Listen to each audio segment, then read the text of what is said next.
Esta es la parte de compensador. Entonces, vamos a hablar de los compensadores de adelanto de fase y de atraso de fase. ¿Ok? Cuándo se usa uno, cuándo se usa el otro. Antes de que avance, eh, bueno, como la semana pasada usted había acabado con lo que eran los controladores, bueno, el tema que seguía era compensadores, algo, algo estaba leyendo al respecto, pero lo que quería hacer era una pequeña observación. Y la observación es la siguiente. Yo he buscado información en internet, y libros incluso, respecto de compensadores de adelanto, compensadores de atraso, pero lo que más he encontrado son lo que se llama, denomina controladores de adelanto o de atraso, ¿no? Adelanto o atraso. He encontrado muy poco de compensadores. Allá, claro, lo que pasa es de que, bueno, el tema que estamos viendo son compensadores, ¿correcto? Y lo que hemos visto anteriormente son controladores, pero mira, si nos vamos al fondo de lo que hace un controlador y un compensador, ambos hacen lo mismo en el sentido de que cambian de posición los polos. Es decir, tú tienes una posición inicial y tendrás una posición final. Los compensadores y los controladores hacen lo mismo en ese sentido. Entonces, si lo vemos desde ese punto de vista, que a los compensadores, que es la denominación que deben tener, le llame controladores, no estaría mal, porque es cierto, ¿no? Buscas en internet información al respecto y realmente los encuentras en mayoría, ¿no? En mayoría como controladores de adelanto y de atraso, pero son compensadores. Lo que pasa es que la diferencia fundamental, y eso lo vamos a ver el día de hoy, es esta, ¿no? De que un controlador,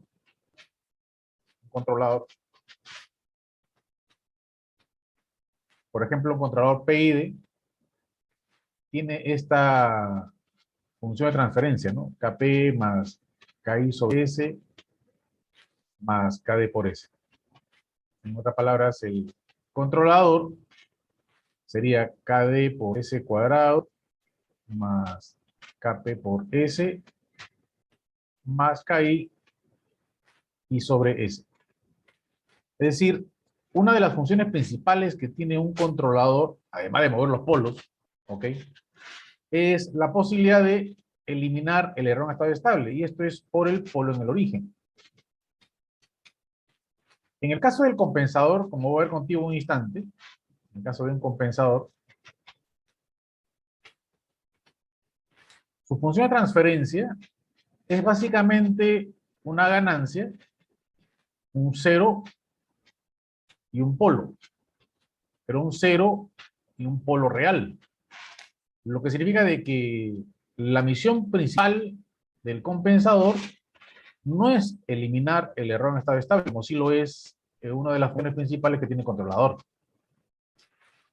Básicamente lo que hace el compensador, y por eso el nombre, ¿ya? Y por eso el nombre, y la diferencia con un controlador, es de que lo que va a hacer, perdón, es compensar en fase, positiva o negativamente, para cumplir una condición.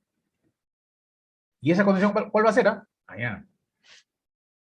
Según lo que tú has visto en lugar geométrico de las raíces, te voy a poner un ejemplo básico, ¿ya? De este lugar geométrico. Entonces, tiene, por ejemplo, tres polos. Entonces, por ejemplo, acá hay lugar geométrico, aquí no hay, aquí sí hay lugar geométrico. Y, por ejemplo, el lugar geométrico de la raíz es este. Estos polos que están en rojo, ¿no? Estos polos que están en rojo son los polos de la función de transferencia en lazo abierto. Porque es ahí donde nace todo, porque aquí la ganancia en lazo abierto vale cero, en esas ubicaciones. En cada una de esas posiciones la ganancia vale cero. Pero conforme la ganancia comienza a incrementarse, ¿ok? Entonces, estos polos se comienzan a mover, se mueve hacia la izquierda, este hacia la derecha, y después comienzan a moverse de esta manera con el incremento de la ganancia. Pero lo que tú tienes en esa gráfica azul son la ubicación de los polos en lazo cerrado. Por eso que es importante entender bien el concepto del lugar geométrico de las raíces. O sea, todo comienza en la ubicación de los polos en lazo abierto, y este lugar geométrico de las raíces me indica las ubicaciones, las posibles ubicaciones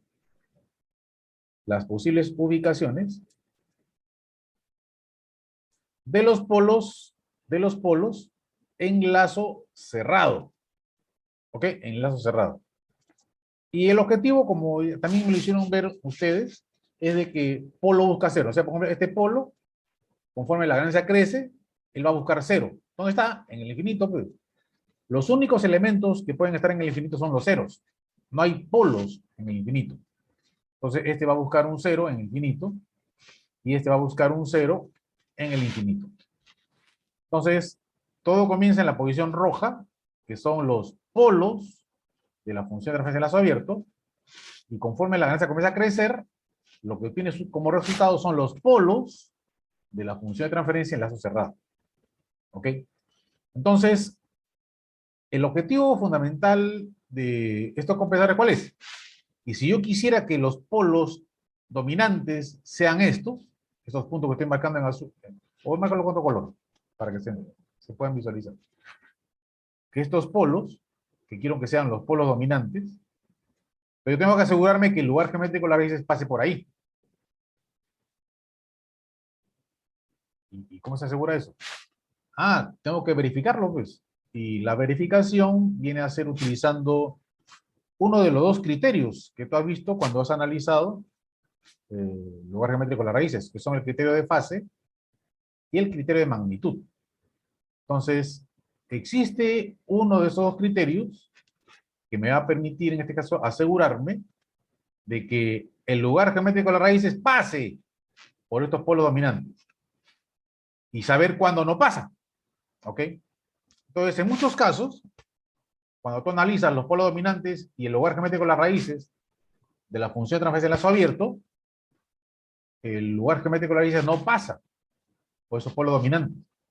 ¿Y entonces cómo hace? Ah, fácil, pues, ahí entra a taller el compensador, ¿no? El compensador lo que va a hacer es, va a compensar la fase necesaria, sea positiva o negativa, para asegurar que ese par de polos dominantes pertenezcan al lugar geométrico de las raíces. Eso lo vamos a ver con los ejemplos, ¿ya? Pero, te repito, toda la base que está en la teoría de lugar geométrico de las raíces. ¿Ok? Entonces, vamos a comenzar con esto, pero antes de iniciar, mira, acá te muestro cómo es que un compensador puede ser implementado con amplificadores operacionales, ¿no? Porque es parecido a lo que nos mostró con el controlador. Ah, claro, lo que pasa es que en el caso del controlador, esta rama era una rama serie. En el caso de un compensador, esta rama es paralelo. O sea, esta siempre es paralelo. Será controlador o será compensador. Pero la diferencia está que para controlador esta rama es serie, pero para compensador, que ahora estamos viendo, es paralelo. Entonces encuentras la función de transferencia total, salida, entre entrada, y al final encuentras esta función de transferencia. Que esto vendría a ser una ganancia, que es la ganancia del compensador. Acá tienes la ubicación del cero, y acá tienes la ubicación del polo. Por lo tanto, la función de transferencia de un compensador, como lo vamos a trabajar en el caso del lugar geométrico de las raíces, es simplemente una ganancia, un cero y un polo. ¿Ok? Nada más que eso. ¿Su misión cuál es? Compensar fase. Solamente eso.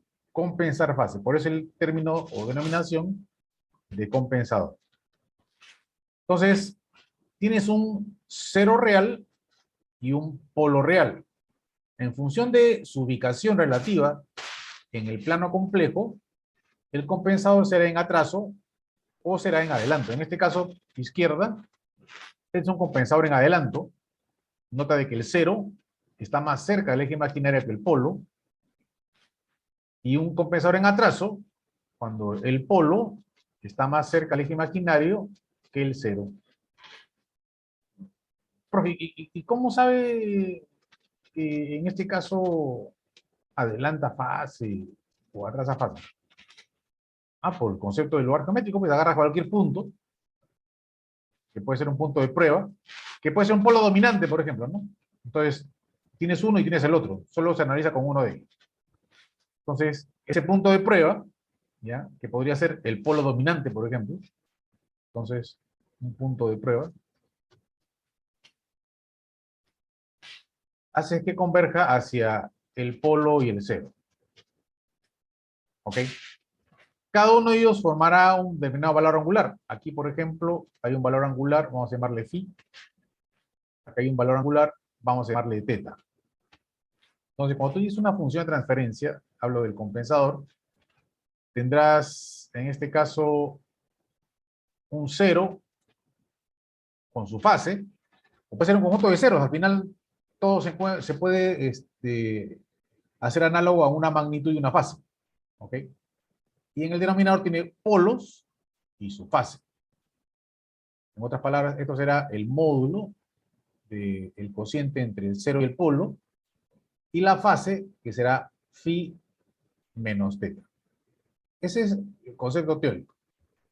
Entonces, nota acá, por ejemplo, en este compensador, que evidentemente phi, vamos a ponerlo acá abajo mejor, phi es mayor que teta. ¿Ok? Phi es mayor que teta. Y tú ves acá arriba, si phi es mayor que teta, entonces este valor angular será positivo. Será positivo. Por eso es que este compensador es un compensador en adelanto. ¿Cierto? Se sobreentiende que este ángulo que está acá vendría a ser la diferencia, ¿no? Entre phi menos teta. ¿Correcto? Esto debe ser mi phi menos teta. Que es al final el valor angular que va a compensar este compensador. Igual acá, ¿no? Agarras un valor punto cualquiera, no importa dónde esté. Supone que puede ser los polos dominantes, pero también esto será un punto de prueba. Entonces, ese punto de prueba debe converger a todos los elementos, polos y ceros en este caso, y cada uno de ellos formará un determinado valor angular. Acá tienes el ángulo teta, y este es el ángulo phi. Nota de que en este caso, evidentemente, teta es mayor que phi. Y como teta es mayor que phi, si estás acá arriba, pues ahora esto será negativo. Entonces, este compensador, ¿ok? Va a agregar fase negativa. Hablo del compensador en atraso. Y el de adelanto va a agregar fase positiva. Esa es la diferencia. Por eso es el nombre de atraso y adelanto. ¿Ok? Entonces, esa es la razón por la cual están ubicados en esa posición relativa el polo y el cero del compensador. ¿Ok? Entonces, nosotros vamos a trabajar con esta función de transferencia. Que si tú has visto, como dijiste al comienzo, ¿no? Algunos libros, textos, no es necesariamente la función de transferencia que trabajan en la mayoría de libros, ¿no? Ellos trabajan con esta función de transferencia que está acá. Por ejemplo, esta que está encerrada en rojo. Donde tienes una ganancia, ¿ok? Tienes el cero, ese es el cero, y acá tienes el polo, pero nota de que en esta expresión hay un factor involucrado, que es este factor alfa, ¿no? Factor alfa. Donde si el compensador es un compensador en adelanto, entonces alfa tiene que ser menor que 1. ¿Ok? Alfa tiene que ser menor que 1. Pero para el caso de compensadores desde el punto de vista del lugar geométrico de las raíces, no tiene ninguna relevancia conocer el valor de alfa. Alfa siempre es esto, ¿no? Por ejemplo, tienes el 0, que es 1 sobre t, y el polo, que es 1 sobre alfa t. Si tú divides estos dos, es decir, la ubicación entre el 0 y el polo, hablo en este caso el valor real, esto va a ser igual a 1 sobre t entre 1 sobre t alfa, ¿no? Entonces se cancela 1 sobre t y te queda que t es alfa. Alfa realmente es el cociente que hay entre la ubicación del 0 y el polo. Recuerda que el 0 y el polo son reales, ¿no es cierto? Entonces aquí yo puedo certificar que alfa es menor que 1 o mayor que 1, pero como te repito, no tiene mayor trascendencia. Por eso es de que nosotros para el caso de lugar geométrico de las raíces, vamos a utilizar esta función porque es más sencilla y es más fácil de trabajar. Una ganancia, un cero y un polo. Ahora, esta función de transferencia sí la voy a usar cuando veamos la parte de compensadores, pero visto desde el punto de vista del diagrama de Bode. Ahí sí me va a interesar ese factor o el valor numérico de alfa. ¿Ya? Ahí sí me va a interesar. Entonces, como repito, para el caso del lugar geométrico de las raíces no es relevante, por eso esta va a ser la función de transferencia con la que trabajemos. Y la cambio, ¿por qué? Porque es más sencilla de trabajar. No se te complica la vida. ¿Ok? Es más sencilla de trabajar. Ahora, para que pueda observar el procedimiento de diseño de un compensador, vámonos con un ejemplo, ¿ya? Aunque desde ya te digo de que uno de los principales problemas que vas a tener es cuando decides por involucrarte por un compensador en adelanto o cuando uno en atraso. ¿Ya? Entonces, ¿cuándo usas uno en adelanto y cuándo usas uno en atraso? Entonces vas a tener que ver de qué manera tomas la decisión del compensador correcto. Pero creo que no es así, ¿eh? ¿Cómo? Me parece que no es así. Me parece que el compensador sale solito, bro. Me parece de que automáticamente sale cuando es adelanto o cuando es atraso. Usted mencionó algo importante, digamos, en la vista anterior, respecto de esto del lugar geométrico de las raíces, y es que los polos dominantes deben pertenecer al lugar geométrico de las raíces. Es algo correcto. Es decir, si usted tiene, por ejemplo, su plano complejo, y usted quiere que sus polos dominantes sean estos, entonces yo tengo que asegurarme que el lugar geométrico de las raíces pase por ahí. Y eso se certifica con uno de los criterios. Entonces, cuando quieres ver pertenencia, es decir, quieres verificar si un par de polos pertenecen al lugar geométrico de la raíz, lo que tú utilizas acá es el criterio de fase. El criterio de fase. Recuerda que los criterios son dos, ¿no? Uno es el criterio de fase. El criterio de fase, que dice así, ¿no? La fase de la función de transferencia en lazo abierto debe ser igual a 2K más 1 por 180 grados. Es decir, ¿qué cosa me dice este criterio? Ah, fácil.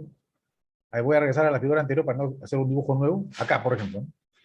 Que este polo, que pertenece al lugar geométrico de las raíces, cumple ese criterio de fase. Que este polo cumple. Este polo cumple. Este polo cumple. Que todos los polos que pertenecen al lugar geométrico de las raíces cumplen con el criterio de fase. Todos. Absolutamente todos. Incluso los reales, todos. Si eso es el lugar geométrico de las raíces, todos los puntos que pertenecen a ese lugar geométrico de las raíces, que no son otra cosa, sino polos en lazo cerrado, deben cumplir con el criterio de fase. ¿Ok?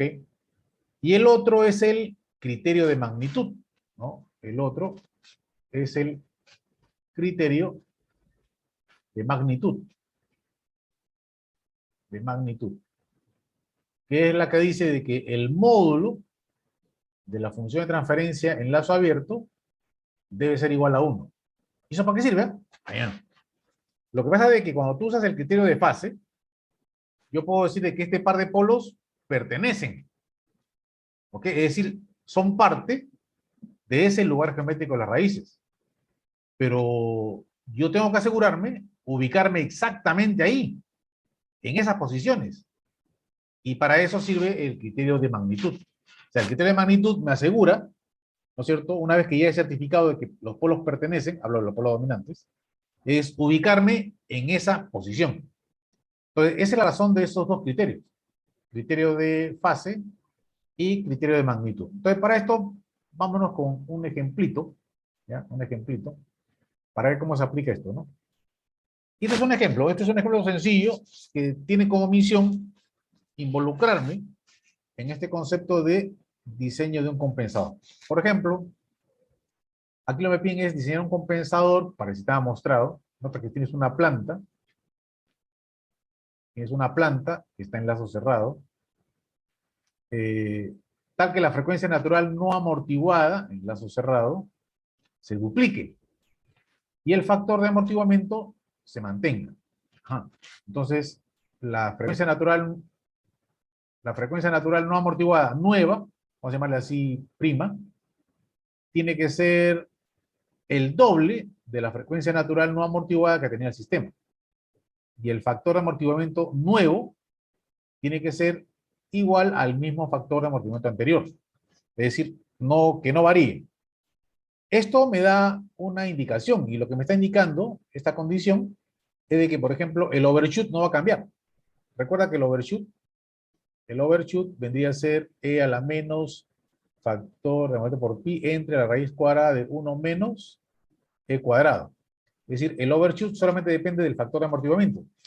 Y si él no cambia, el overshoot no cambia. A no ser que, a no ser que en la función de transferencia final existe involucrado un cero. Recuerda que cuando están involucrados ceros, esto altera la respuesta dinámica que tú buscas. Y eso lo hemos visto en el tema de controladores. Entonces, siempre que tienes una respuesta a la cual tú buscas y no la consigues, es normalmente porque existe un cero o dos, no sé, pero hay ceros en la función de transferencia en lazo cerrado.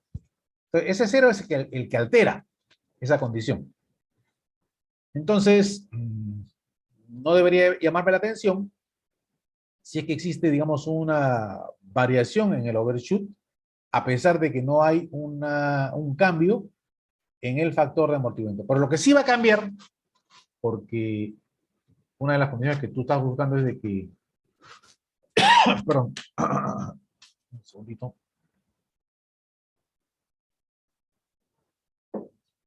que la frecuencia natural no amortiguada se duplique, es del tiempo de establecimiento, ¿no? Es decir, el tiempo de establecimiento final, el final, va a ser menor que el tiempo de establecimiento inicial. En otras palabras, el sistema va a ser más rápido.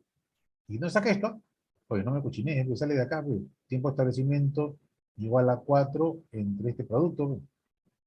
Si el factor de amortiguamiento se mantiene, pero la frecuencia natural no amortiguada se duplica, el denominador está creciendo. Y el tiempo de establecimiento y estos dos términos son inversamente proporcionales. Crece la frecuencia natural, el tiempo de establecimiento es menor. Entonces, tú estás buscando eso. Principalmente estás buscando que tu tiempo de establecimiento sea menor. Esa es la búsqueda con estas condiciones. Entonces, ¿qué haces? Bueno, primero certifico cuáles son las características de la planta inicialmente. Es decir, cuál es su frecuencia natural no amortiguada y cuál es su factor de amortiguamiento. Determinamos la función de transferencia de lazo cerrado y con esto tenemos que este denominador debe ser análogo a S cuadrado más 2 veces la atenuación por S más omega n cuadrado. No, más omega n cuadrado. Entonces, omega n cuadrado es igual a 4. La frecuencia natural amortiguada es igual a 2 radianes por segundo. Y 2 veces la atenuación es igual a 2. En otras palabras, el factor de amortiguamiento es la recíproca de la frecuencia natural no amortiguada, que será un medio. Entonces, esto es lo que tienes. Entonces, para diseño, lo que tú requieres es de que la frecuencia natural no amortiguada sea el doble. Ahí está. Y el factor de amortiguamiento sea el mismo. Entonces, con esta información, tú vas a determinar los polos dominantes. Y los determinas así, ¿no?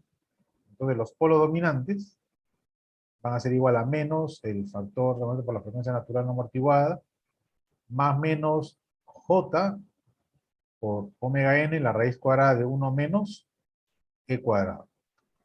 Entonces acá sería menos este producto, que sería menos 2, más menos j, omega n, que es 4, pero este 1/2 entra al radical, sería 1/2 al cuadrado, sería un cuarto, 4 menos 1 son 3, 3, acá tengo 4 en denominador, sale 2, 4 entre 2 vale 2, es decir, 2 raíz de 3. Esos son los polos dominantes. Entonces, como son los polos dominantes, este par de polos deben pertenecer al lugar geométrico de las raíces. Tienen que pertenecer al lugar geométrico de las raíces. ¿Y cómo certifico esto? Como tengo la planta originalmente, entonces lo que voy a hacer es, voy a certificar si es que este par de polos pertenecen, ¿ya? a este lugar geométrico de la raíz de esta planta. Entonces tienes un polo en el origen 0, en el origen, tienes un polo en -2, entonces eso es lo que voy a utilizar. Acá está, mira. Entonces, tienes un polo en el origen, tienes un polo en -2, y agarro a uno de esos dos polos, a uno cualquiera, porque la condición de pertenencia la analizas con un solo polo, no con los dos, solamente con uno. Entonces tomas, por ejemplo, el -2 más j 2 raíz de 3, que es justamente el que está aquí, ¿no? Es el que está ahí. Ahí está -2, j2 raíz de 3. Este será un punto de prueba. Ya, este será un punto de prueba. Entonces, ¿qué haces? Fácil, hallas los valores angulares. Como los son polos, el valor angular de, digamos, contribución de este polo con la de este polo. En el caso de θ1 está fácil, 90 grados. Y θ2 vendría a ser un ángulo obtuso, es decir, 180 grados menos este angulito. Es decir, 180 grados menos arco tangente 2 raíz de 3 entre 2, que vendría a ser arco tangente raíz de 3. 60 grados, 180 menos 120. Pero tienes 210 a la suma. Porque acá hay menos. Claro, pues, es que son polos, pues. Acuérdate de lo que puse hace un rato, ¿no? Por eso no olvides esto, acá está. Esto es fase de ceros y esto es fase de polos. Cuando este sube a numerador, sube con signo cambiado, pues. Por eso que los polos tienen fase negativa, en este caso. Están en denominador, ¿no? Están en denominador. Entonces, por eso es que es menos 210. El signo negativo es porque son polos. Sencillamente eso. Ahora observa, ¿no? Menos 210. La pregunta es, ¿se cumple el criterio de fase? Recuerda que el criterio de fase es así, ¿no? La fase de la función de transferencia en lazo abierto es 2k más 1 por 180 grados. Entonces, ese ángulo debería estar acá, ¿no? En esta posición. Aquí. Es decir, menos 180 o más 180, menos 540, más 540, qué sé yo. Es decir, 2k más 1 por 180. Entonces la pregunta es, ¿este valor en fase te indica que pertenece? No. Listo. Entonces la pregunta es, ¿qué valor en fase, ok, que cumple el criterio de fase, es el que está más cercano a menos 210? ¿El que está más cercano? ¿No sería menos 180? Claro, bueno. Claro, menos 180. Es decir, si esta sumatoria, si esta contribución de polos, ¿no es cierto? Me hubiese dado menos 180, mi afirmación hubiera sido, este par de polos pertenecen. Digo par, ¿por qué? Porque supone que has analizado con uno, pero acá está el otro, ¿no? Ahí está el otro. Entonces, el par de polos pertenecen al lugar geométrico de la raíz, pero no es así. Entonces, ¿qué cosa le faltaría? Pensemos un poquito. ¿Qué cosa le faltaría a este sistema para yo certificar de que pertenecen?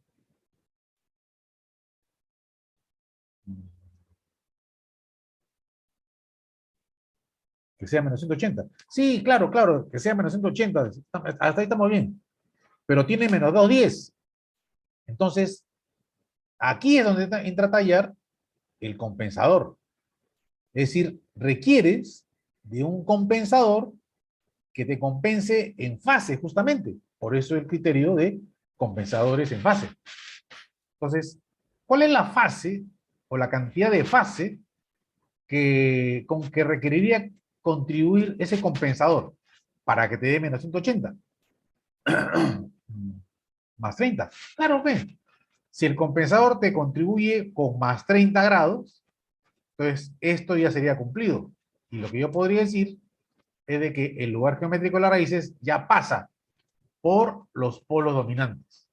Entonces, esa es la idea. Entonces, como decía hace un instante, y bueno, me lo hicieron notar, el compensador realmente sale solito, es decir, requiero de un compensador en adelanto.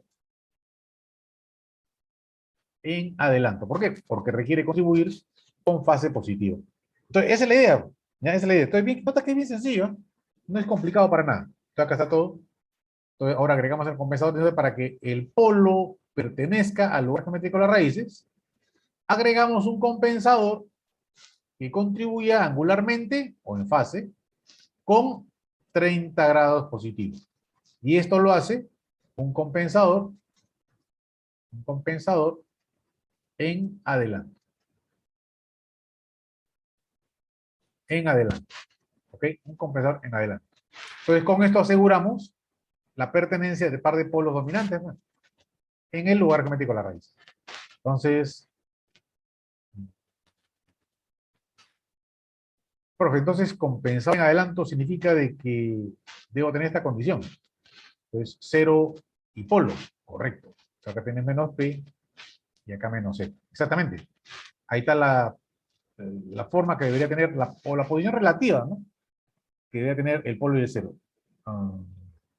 Profe, ¿y dónde las ubico?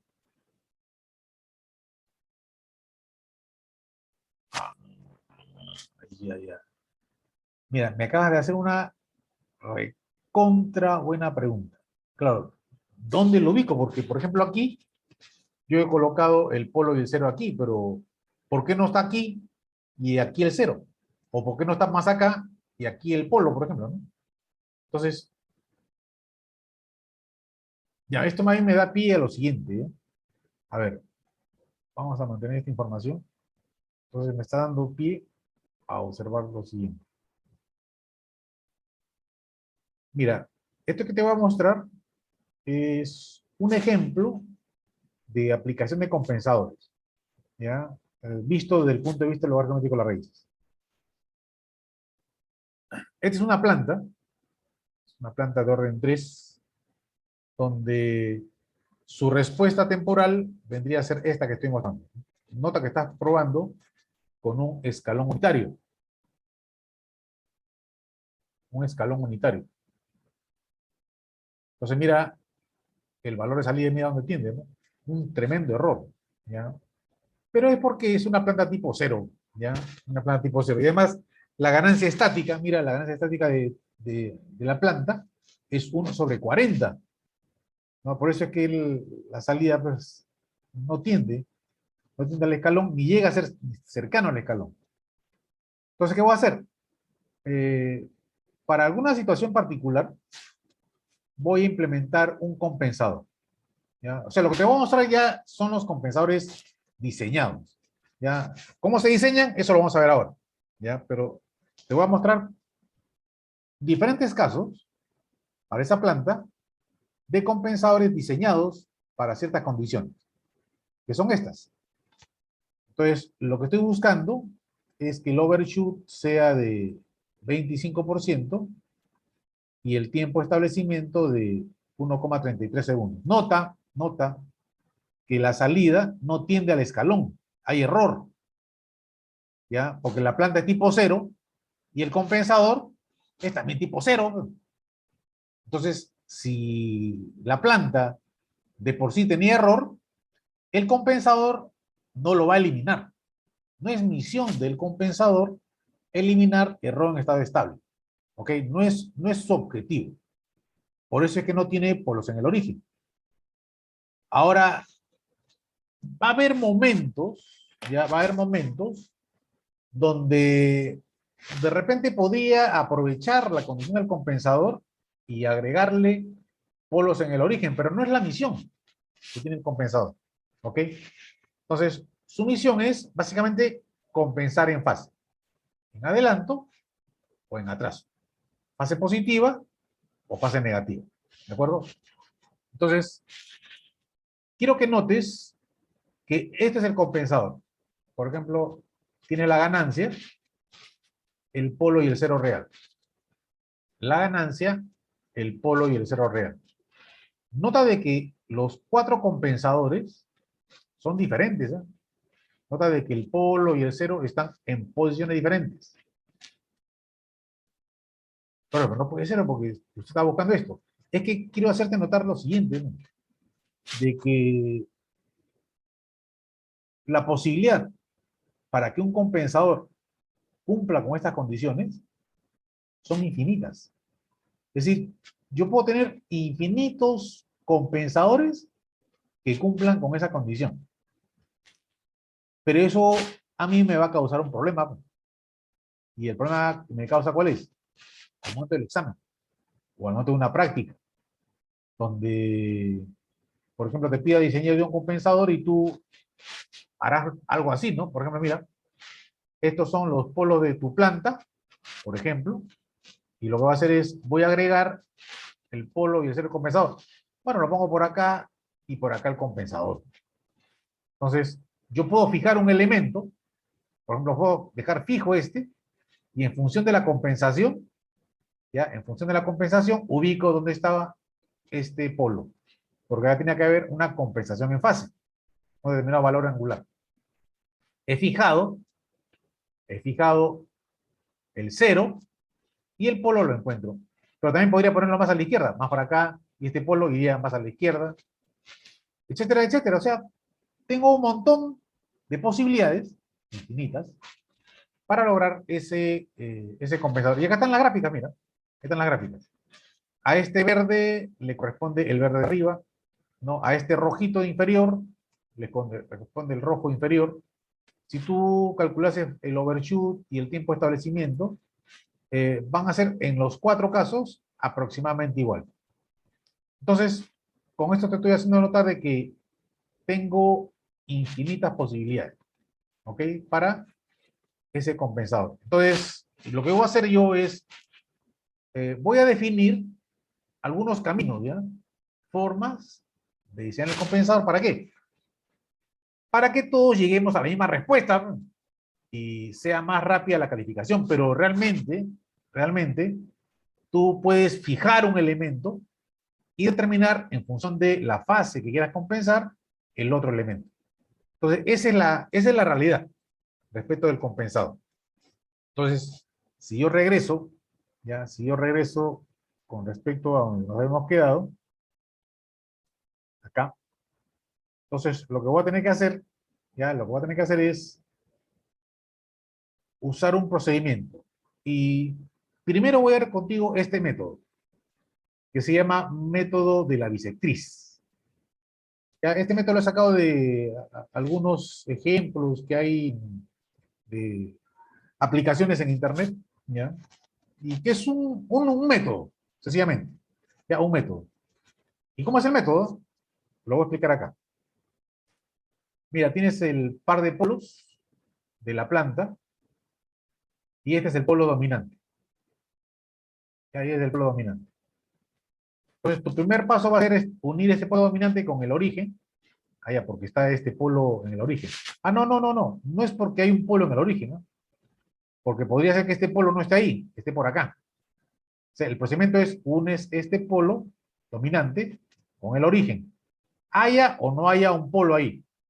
¿Ya? Haya o no haya, exista o no exista un polo allí. Simplemente unes el polo dominante con el origen. ¿Ya? Es simplemente eso. Entonces, borramos esto. Pues uno, el polo dominante con el origen. Después, el polo dominante lo proyectas al eje vertical, el eje de frecuencias, y lo prolongas en el sentido contrario, hacia el otro lado. De tal manera de que acá forme un valor angular. Acá hay un ángulo. ¿Ya? Ahí hay un ángulo. Entonces, en función de la magnitud de ese ángulo, lo que voy a hacer es, voy a trazar una bisectriz. Esta vendría a ser la bisectriz. Pero la idea es de que esa bisectriz sea realmente una doble bisectriz. ¿Doble bisectriz con eso? Claro, por ejemplo, tú quieres compensar un determinado valor angular. Por darte un ejemplo, hace un rato, ¿te acuerdas cuánto fue? 30 grados, correcto, 30 grados, ¿no es cierto? Y era un compensador en adelanto. Entonces lo que voy a hacer aquí es lo siguiente, ¿no? Voy a hacer de que este trazo tenga como condición de que esta bisectriz también sea bisectriz de este valor angular. En otras palabras, que esto sea 15 grados y esto sea 15 grados. Pues te digo que sea una doble bisectriz, o sea, una bisectriz para este ángulo y una bisectriz para lo que es el valor angular, donde están referenciados el polo, ¿ok? El polo y el cero. Y de esa manera los ubico. Entonces, en esta posición ubicaré al cero y en esta posición ubicaré al polo. Y listo, ya está. Es el método de la bisectriz. Pregunto, ¿me han entendido? Les pregunto a todos.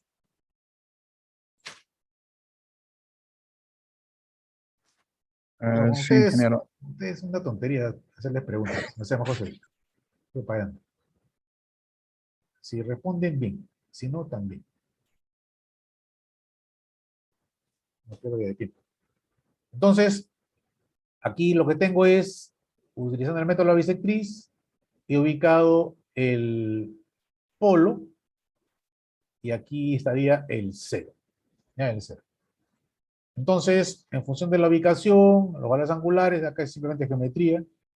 Entonces, este ángulo es 120. Entonces, esta bisectriz significa que este ángulo va a ser 60 grados. Este ángulo va a ser 60 grados. Entonces, si este ángulo es 15, este ángulo es 45. Significa que acá hay un triángulo, que es un triángulo isósceles, un triángulo rectángulo isósceles.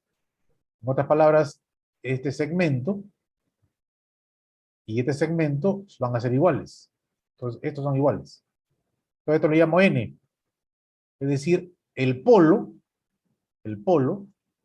estaría ubicado, tomando esta referencia, en 2 más N. Tomando valores positivos para irme a la izquierda, ¿no? 2 más N. Y el 0, no, y el 0, aquí también esto es 60, entonces significa que esto es 30. Si esto es 30, es de 15, este ángulo es 15. En otras palabras, este segmento, ya lo conozco, pues conozco este segmento, que sería 2 raíz de 3. Entonces, en este caso sería M, va a ser 2 raíz de 3 por la tangente de 15, es decir, punto 92. Entonces, el 0 estaría ubicado siempre con esta posición relativa, sería 2 más M. Es decir, en este caso sería 2 más N, que sería 5,46, y el 0 estaría ubicado en 2 más M, 2,92. Por eso que dice menos P y menos Z. Es decir, ahora ya tengo la idea del compensador. Entonces, el compensador tendrá una ganancia, que es la ganancia del compensador, un 0, que sería Z más 2,92, y el polo, que sería, ay, perdón, es S, y acá sería S más P, que sería 5,46. Entonces, ahí está tu 0 y polo. Entonces, nota que el polo está más alejado del eje imaginario, el 0 está más cerca. Es un compensador en adelante. Entonces, mediante este método de la bisectriz, he podido ubicar el polo y el 0. ¿Ok? El polo y el 0. Entonces, es una forma. ¿Ya? Es una forma. No es la única. Yo te voy a enseñar otros métodos más. Entonces, al momento de el diseño del compensador, yo les diría qué método aplicar. Entonces, ya está. Diseño del compensador. No, profe, falta. Ah, claro, claro. Falta la ganancia. Claro, con esta información, yo estoy asegurando de que el lugar geométrico de las raíces, ¿no? De que el lugar geométrico pase por ahí.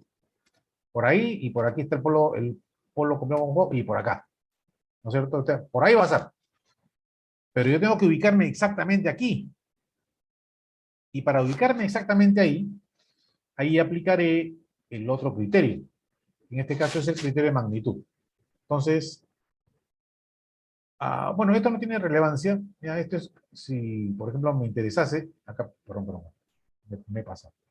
Esto es si me interesase, en este caso particular, conocer el valor de alfa, ¿no? Pero si te pidiese, aunque lo veo bien difícil, el valor de alfa, o simplemente alfa será Z entre P. No, no olvides, Z entre P, es el valor de alfa. Recuerda que tanto el cero como el polo son valores reales. Entonces, la función de transferencia de lazo abierto dice, del sistema compensado es este. ¿Y esto dónde sale? Sale de acá, pues, porque supone que ahora ya tienes el compensador, ¿no?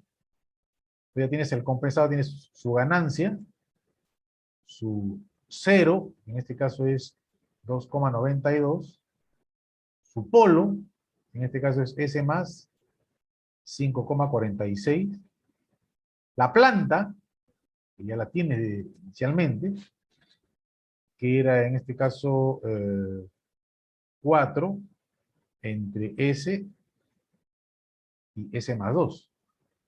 Esa es la planta. La salida y la retroalimentación. Ahora tienes el compensador y la planta. Esta es la salida y esta es la referencia. Ya la referencia. Entonces, la función de transferencia de enlace abierto es el producto pues, de estos dos, simplemente. Acá está. Pues. Entonces, G por GC, esto vendría a ser GH. GHD.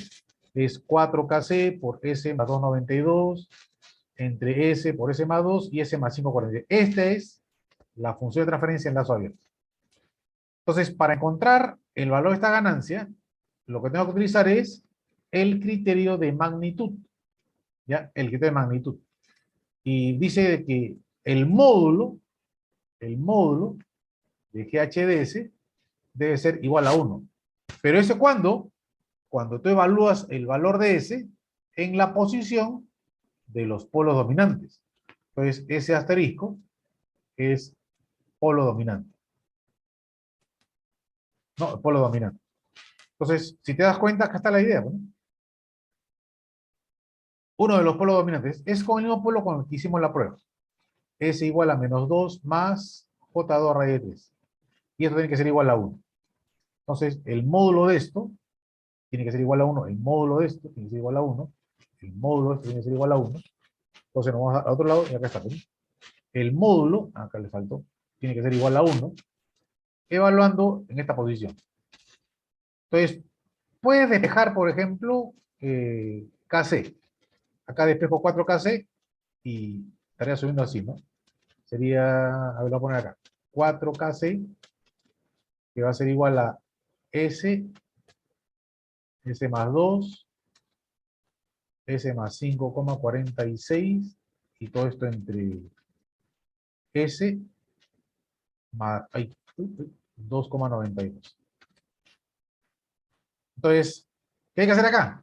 Reemplazar estos valores de S por este valor. Por ejemplo, acá, menos 2 más J2 raíz de 3. Ahí está. Menos 2 más J2 raíz de 3. Aquí, S más 2. Este es menos 2 más J2 raíz de 3. Entonces, 2 con menos 2 se cancela. Le queda solamente J2 raíz de 3, etcétera, etcétera. ¿Ya? Etcétera, etcétera. Se ha reemplazado el valor del polo dominante en cada uno de estos elementos. Por eso es que hay que factorizar. Entonces, ¿ahora qué sigue? Ahora sí encontrar el módulo de cada uno de ellos.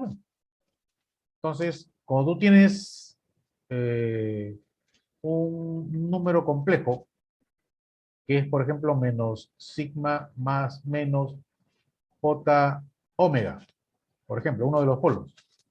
Entonces, el módulo, el módulo, será la raíz cuadrada de sigma al cuadrado más omega cuadrado. Simplemente eso, la parte real al cuadrado más parte imaginaria al cuadrado. Acá está. ¿No? Entonces sería 4 más 2 raíz de 3 al cuadrado sería 12. Acá sería 2 raíz de 3. J no me interesa, solamente para la fase. Etcétera, etcétera. Encuentras el módulo de cada uno, multiplicas y divides como corresponde, y encuentras de que el valor de KC es 4,73. Y con eso ya está listo. Pues tu compensado será este, ¿no? 4,73, S más 2,92, S más 5,46. Entonces ya tengo el compensador completamente diseñado. ¿Y se puede verificar la respuesta? Claro, bueno. Acá tengo la simulación. Esto está en el aula virtual. Entonces, acá tengo, por ejemplo, la planta original sin compensador y acá la tengo con compensador. Entonces, antes sin compensador, la respuesta era la respuesta negra. Nota que es un tema bien lento, ¿no? Y ahora con el sistema compensado, que es el que está en la parte inferior, su respuesta sería la roja. Entonces, este es el sistema compensado. Y lo que noto es de que el overshoot no es el mismo. Debería ser el mismo, ¿no es cierto? Sí, debería ser el mismo. Pero no sale. Claro, pues es por este cero, bueno, porque si tú encuentras la función de referencia de lazo cerrado, ella va a tener un cero. Y ese cero es el que afecta justamente la arcuada temporal. Pero seguramente tu misión particular respecto de esta compensación era hacer al sistema más rápido, como que se ha cumplido, ¿no? Mira, el sistema rojo es más rápido que el sistema negro.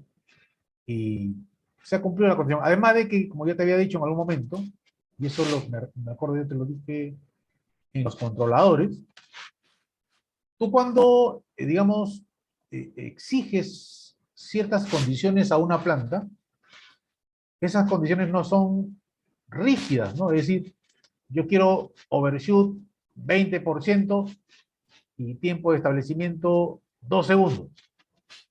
Exactamente eso. No, tiene que tener un margen, ¿no? Un margen respecto del overshoot y un margen respecto del tiempo de establecimiento. ¿Ok?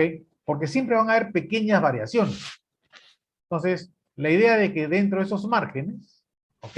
De variación del overshoot y del tiempo de establecimiento, las condiciones relativas al producto final sean óptimas, ¿no? Evidentemente que tenga una buena calidad. Al final eso es lo que buscan, ¿no? Recuerda de que el que manda al final es tu proceso. Él es el que manda. Entonces, en función de lo que tú buscas, es que haces tu diseño. Entonces, nota que aquí hay una pequeña variación del overshoot, pero probablemente este pequeño cambio no afecte en demasía la condición del producto final que estás tú obteniendo en tu línea de producción y todo está bien. ¿Ok? Y todo está bien. Pero realmente el objetivo básicamente de este ejercicio era hacer más rápido al sistema. Y como que se ha cumplido, ¿no? No se ha cumplido. Entonces, acá tienes el compensador diseñado para con respecto a esta planta. ¿Ya? Con respecto a esta planta. Mira, vámonos a otro ejercicio, ¿ya? Otro ejemplo más respecto de, profe, pero las dos salidas tienden a uno. Y ahí no debería haber error. Oye, no me cochiné, la planta es tipo 1. ¿No? La planta tiene polo en el origen. La planta es tipo 1. Entonces el error va a ser 0. ¿No? Ay, así, sí. Una de esas preguntas. ¿No? Bien, entonces seguimos. Ahora vamos a ver el caso de un compensador en atraso. ¿Ya? Un compensador en atraso. Esta es la forma como presentan en los libros al compensador. Es igual que el anterior. Claro, la única diferencia que hay en la forma anterior es simplemente este factor, ¿no? En el caso anterior le llamaban alfa, ahora le llaman beta. Simplemente porque beta ahora es mayor que 1. ¿Ok? Entonces, lo importante no es cómo le llames, ¿no? Llámale a alfa si quieres y déjalo con alfa, ¿no? Acá alfa sería mayor que 1. Pero te estoy mostrando cómo te lo presentan o cómo te lo muestran en los libros. Cualquier libro que tú veas de compensadores vas a ver seguramente esta función de transferencia. Entonces, cuando alfa es menor que 1, hablas de un compensador en adelanto, ¿no? En adelanto, y cuando beta es mayor que 1, hablas de un compensador en atraso, ¿no? En atraso. Entonces, el compensador en adelanto lo que hace es, te va a dar o agregar fase positiva, va a compensar justamente fase positiva. Esa cantidad de fase que te falta para que se cumpla el criterio de fase. ¿Ok? Y el criterio de fase es el que, digamos, certifica la pertenencia del par de polos dominantes al lugar geométrico de las raíces. Eso es pertenencia. ¿Ok? Para que tú certifiques esa posición exacta, tendrás que encontrar la ganancia con el criterio de magnitud. Pero esta es la condición particular. Pero, como hice en el caso anterior, yo no voy a utilizar esta forma, ¿ya? Porque, como te repito, no tiene ninguna relevancia el valor de alfa o de beta. En este caso, ya sabes, si te pidiese, por alguna razón, pero no creo que te lo pida, z sobre p, en este caso es beta. Simplemente eso. ¿Ya? Simplemente eso. Entonces, vamos a utilizar la función de transferencia, que es la ganancia del compensador, S más Z y S más P. Porque es más sencillo, ¿ya? Porque es más sencillo de trabajar, simplemente por eso. Entonces, al igual que en el caso anterior del compensador en adelanto, vámonos con un ejemplito, ¿ya? Un ejemplito que me permita ver cómo proceder con el diseño. Ahora en el caso de compensador en atraso. Entonces vamos a suponer ciertas condiciones. Mira, vamos por ejemplo con este ejemplo. La misma planta, ya la misma planta. Ahora lo que quiero es de que la frecuencia natural no amortiguada en lazo cerrado se mantenga igual, es decir, la frecuencia natural no amortiguada nueva, sea la misma anterior, pero el factor de amortiguamiento debe reducirse a la mitad, es decir, el factor de amortiguamiento nuevo sea la mitad del factor de amortiguamiento original. Esto es algo que normalmente uno debería solicitar, ¿no? ¿Y por qué? Porque si tú pides que se reduzca el factor de amortiguamiento, lo que estás solicitando al sistema es de que tu overshoot sea mayor. Recuerda que el overshoot, ¿no es cierto? Mientras mayor sea el factor de amortiguamiento, el overshoot tiene que reducirse. Mientras menor, el overshoot crece. Entonces, realmente lo que estoy buscando acá es que el overshoot crezca y que también haya una variación respecto del tiempo de establecimiento. Pero fundamentalmente de que el overshoot crezca, ¿no? Que es algo que repito, normalmente uno no pide, pero es simplemente para observar este ejemplo, ¿no? Cómo se aplica el compensador en atraso.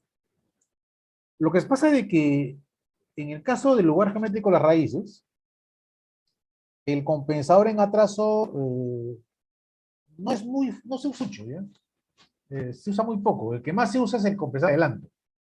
¿Y por qué? Porque normalmente lo que buscas es que el sistema sea más rápido. Uno lo que comúnmente busca en cualquier sistema o cualquier diseño, siempre es que el sistema sea más rápido. ¿Ok? Que el overshoot no cambie demasiado, o que si se reduce, bueno, buena hora, ¿ya? Pero normalmente el pedido, o lo que uno observa respecto del pedido en un sistema, digamos, de control es de que el sistema nuevo sea más rápido. Eso es lo común y corriente. Por eso en el caso de un compensador en atraso, normalmente el sistema lo hace más lento. Ya, lo hace más lento. Entonces, y eso es lógico porque si vas a agregarle fase negativa, ¿ya? Indirectamente lo que estás haciendo es hacer más lento al sistema. Entonces, recuerda que hay una analogía entre, a ver, voy a recordar, el compensador, que es una ganancia,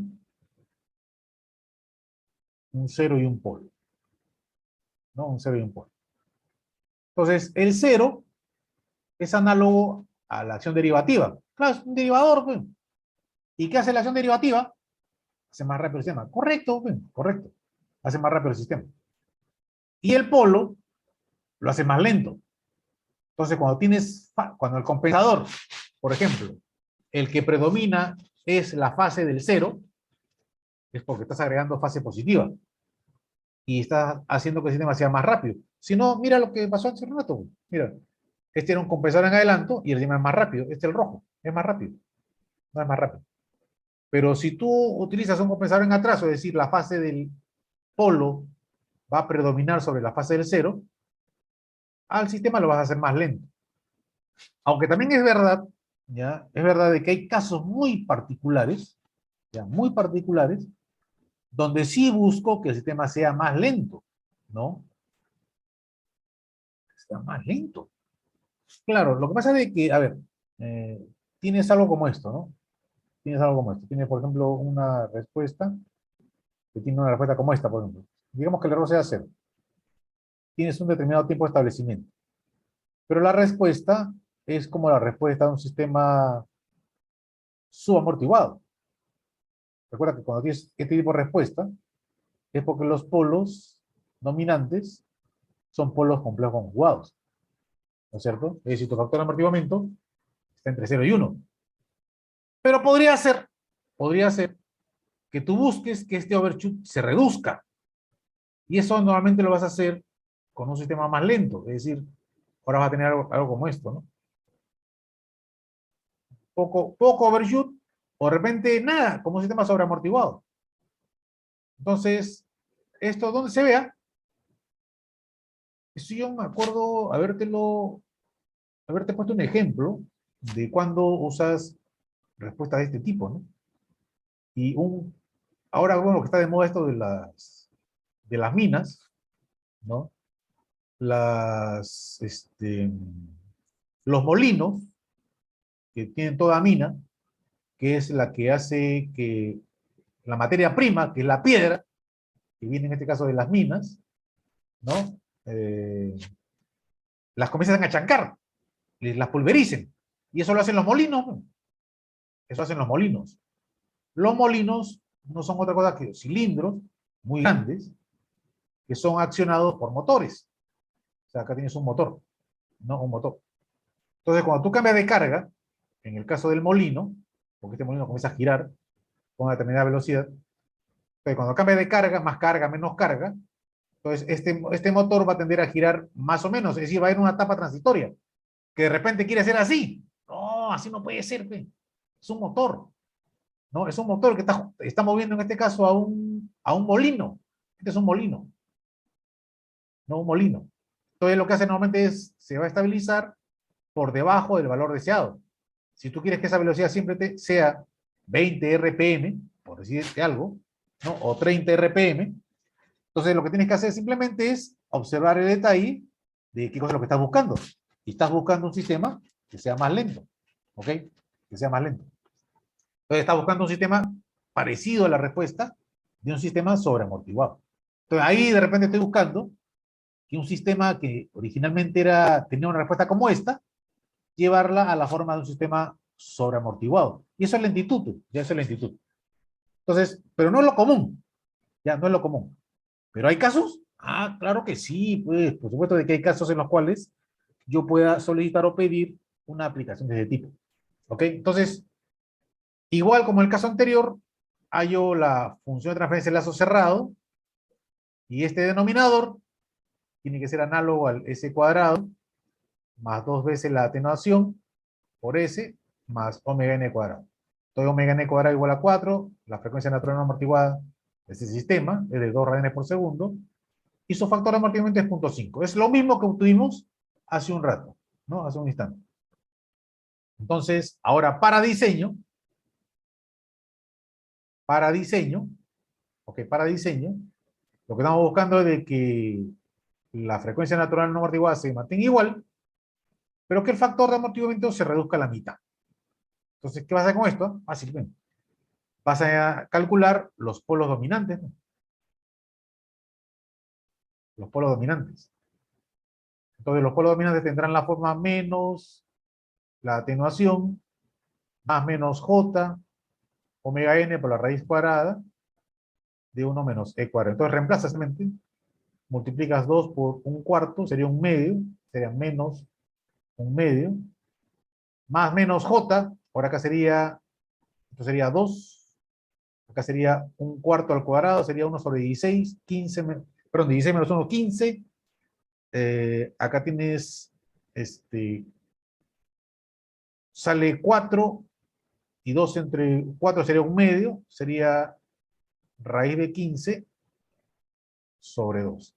Entonces, estos son tus polos dominantes. Ya, estos son tus polos dominantes. Entonces, ¿qué hay que hacer?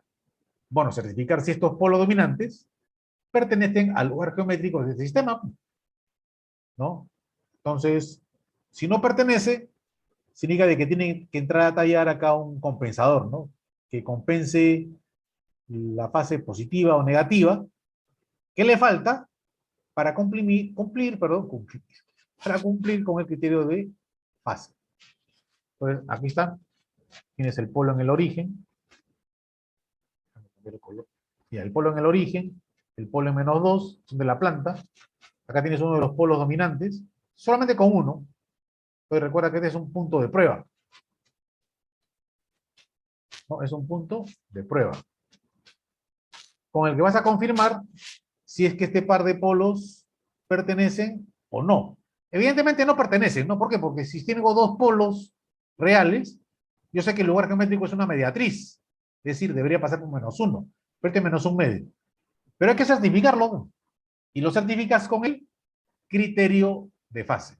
Entonces, vamos a aplicar el criterio de fase. Para esto encontramos la fase de θ2, de θ1, θ2 que es agudo, que sería 180 menos arco tangente, cateto opuesto entre cateto adyacente, que sería raíz de 15, y θ1 que vendría a ser un ángulo agudo, que es arco tangente, raíz de 15 sobre 2 entre 3 medios. Por eso es raíz de 15 sobre 3. Entonces, acá estamos los valores angulares, lo sumas y le cambias de signo, ¿no? ¿Por qué? Porque son polos, pues, recuerda, no puedes olvidar eso, son polos. Entonces, el signo negativo es porque son polos. Entonces, te sale que la contribución en fase para ese polo dominante es menos 156,72 grados. Entonces, para que se cumpla el criterio de fase, para que se cumpla ese criterio de fase, la fase de la función de transferencia en lazo abierto debe ser igual a 2K más 1 por 180 grados, es decir, siempre debería estar ubicado en esta posición, ¿no? Ahí. Entonces, ¿qué le falta? Bueno, el más cercano es menos 180, ¿no es cierto? Claro, pues, tiene que ser el más cercano para que cumpla esta condición. Entonces faltaría fase negativa. Claro, pues. Entonces, un compensador debería contribuir con la fase del compensador, con una fase de menos 23,28 grados. Y si contribuye con esta fase, sumas los dos y te va a dar menos 180. En ese momento,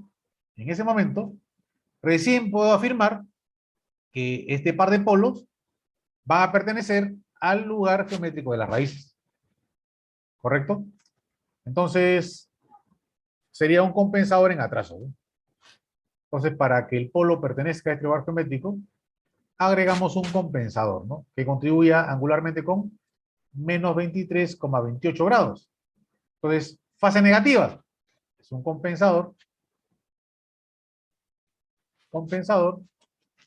en atraso, por la fase negativa. El anterior fue fase positiva, por eso es un compensador en adelanto. Entonces, se supone que para este caso, al ser un compensador en atraso, el polo va a estar más cerca al eje imaginario que el cero. Pero acá tienes el cero y el polo, ¿no? El cero y el polo. Entonces, ¿cómo encuentro la ubicación de estos dos elementos? Porque así como en el caso anterior, puedo ubicarlos en un montón de posiciones, ¿ya? Y da satisfacción a este requerimiento. Entonces, para que todos tengamos la misma respuesta, voy a seguir utilizando el método de la bisectriz. Entonces, ¿ya lo recuerdas? Entonces, supone que un polo dominante, recuerda, solamente con uno, lo unes al origen, ¿correcto? El otro lo proyectas al eje vertical, que es el eje de frecuencias, y lo proyectas en sentido contrario, y tienes este segmento. Entonces, acá se ha formado un valor angular. Entonces, lo que tienes que hacer es trazar la bisectriz. Esta vendría a ser la bisectriz. No la bisectriz. Pero la idea es que esa bisectriz sea una doble bisectriz. Es decir, que este ángulo y este ángulo sean iguales. Y tendría que ser la mitad de 23,28, ¿no? Que en este caso es 11,64. ¿Ya? 11,64. Pues como el polo tiene que estar más cerca al eje imaginario que el cero, ubico aquí el polo. Entonces acá sería menos P, y acá sería menos Z. ¿Ya? Menos Z. Y listo. Lo único que faltaría es ubicar, ¿no? Posicionalmente dónde está ubicado el polo y el cero. Y para esto, geometría y trigonometría. Las dos cosas. Entonces, acá tienes 11,64. Supone que este valor angular, perdón, este ángulo que está acá, debe ser 120 menos 75,52. Entonces, a ese valor angular le tasa la bisectriz. Acá están los valores angulares involucrados. Este valor angular sería 40,85. No le voy a enseñar pues, a leer una figura de este tipo, ¿no? 40,85. Por lo tanto, como conozco esta magnitud, este segmento, que es raíz de 15 sobre 2, entonces el valor de n sería raíz de 15 sobre 2 por la cotangente de 40,85. Y ya con eso tendría ubicado el cero, faltaría el polo. El polo lo encontraría con este ángulo que está acá. Entonces, como tengo este segmento que está acá, que es raíz de 15 sobre 2, y me interesa este segmento que está acá, sería raíz de 15 sobre 2 por la cotangente de 64,13. Y están los valores, ¿no? 0,94, 2,24. Entonces ya tengo el polo de cero, ya está. Entonces, el polo estaría ubicado, esta es mi referencia, que nota que es la proyección del par de polos dominantes. Entonces sería un medio más m, o sea, 0,5 más 0,94, que en este caso sería 1,44. Y el 0, que sería un medio más n, está el 0, más n. En este caso sería 2,24 más 0,5 sería 2,74. Entonces con esto ya tendríamos la forma del compensador, que sería una ganancia, un 0, que sería S más 2,74, y esto entre S más 1,44. Nota de que en la función de transferencia, el polo está más cerca al eje imaginario que el 0. Por eso esto es un compensador en atraso. ¿Ok? Entonces, ya la parte gráfica ya te la dejo para que la analices, pero estamos usando, mira, el mismo método, el método de la bisectriz. ¿Ok? Entonces, pasamos a la siguiente página. Profe, una, una observación. ¿Qué pasa? No, sino que estoy observando su figura, ya, como le tomé una captura de pantalla, estaba revisándola, me parece que hay un error ahí, pues. Un error. Ya tendría que revisar todo esto. No, no, no, está fácil, profe, ¿dónde está? ¿Puede observar el ángulo ese de 64,13? 64,13, 64,13. Ah, ya, este que está acá. Sí, ya está. Ya, ¿qué pasa con él? Y podría agarrar el ángulo de la derecha, que es 54,24. 54,24. Ya. ¿Qué pasó? ¿Pasa que está mal, ¿no? ¿Está mal por qué? Porque se supone que este ángulo que está acá, es mayor que este ángulo que está acá. Y usted lo está mostrando al revés. Como que este ángulo es de 64,13 y este de 54,24. Este debe ser al revés, ¿no? Ah, ya, no, no, no, no, no, no. Está bien, sí, o sea, sí, tiene razón en la observación. Lo que pasa es que eso no tiene relevancia porque el significado, o lo que significa, déjame borrar acá. O sea, los valores numéricos están bien, ya todo eso está bien. Lo que pasa es que tu observación debe haber sido esta, ¿no? Mira.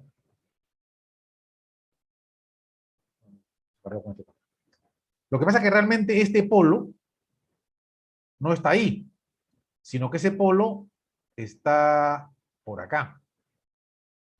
Por ahí está el polo. Ahí está el polo.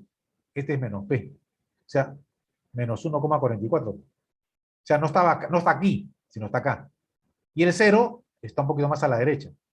Pero las posiciones son correctas. O sea, lo que pasa es que los valores numéricos, los valores angulares, están correctos, ¿ya? Lo que pasa es que yo no sé dónde va a estar el polo y el 0 sino hasta el final. Entonces, yo no podría decirte el polo va a estar por acá y el 0 va a estar por aquí. Eso no lo puedo saber. Eso lo sé al final. Por eso, ¿ya? Por eso es de que yo asumo una posición. ¿Ya? Yo asumo una posición que es justamente esta. Pues. Asumo la posición del polo acá y la del 0 aquí.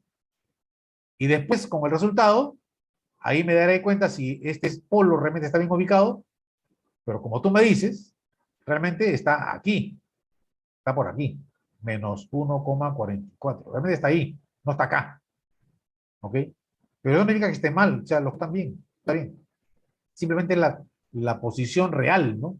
Si realmente este polo estaba por aquí y este 0, evidentemente, está un poco más a la derecha, ¿no? Pero revisa los cálculos, revisa los ángulos y todo está bien, ¿ya? O sea, tu observación es correcta, ¿no? Es cierto, evidentemente este ángulo es menor que este ángulo, pero estos son los valores numéricos que salen como resultado del análisis angular, ¿ok? Pero todo está bien. Bien, entonces ahora faltaría encontrar esta ganancia. ¿Y esta ganancia para qué sirve? Ah, para asegurarme de que no solamente este par de polos pertenezcan, sino que se ubiquen en esta posición. Y está exactamente aquí, en esa posición. Y para eso se utiliza el criterio de magnitud. Entonces, acá tienes el 0, el polo que fue lo que obtuve hace un rato. Esto que no tiene relevancia, como te dije hace un rato, ya no tiene ninguna relevancia. Mira, aquí encuentras el valor de beta mayor que 1. Claro, es atraso. ¿No? Y en el caso anterior, para regresar al valor que hemos encontrado, mira, alfa 0,538 menor que 1, es atraso. Está bien, perdón, adelante. Esto está bien, ¿no? Está bien. Entonces, ambos cumplen, pero no me importa, o no es de relevancia para mí, que esto sea 0,538, o sea 0,756, o sea 0,843, no me interesa, la cosa es que sea menor que 1, nada más. Entonces no hay ningún problema, ya no hay ningún problema. Muy bien, muy bien, muy bien. Entonces ahora lo que le faltaría es encontrar el valor de caso C. Y para esto aplicas aplicando el criterio de magnitud.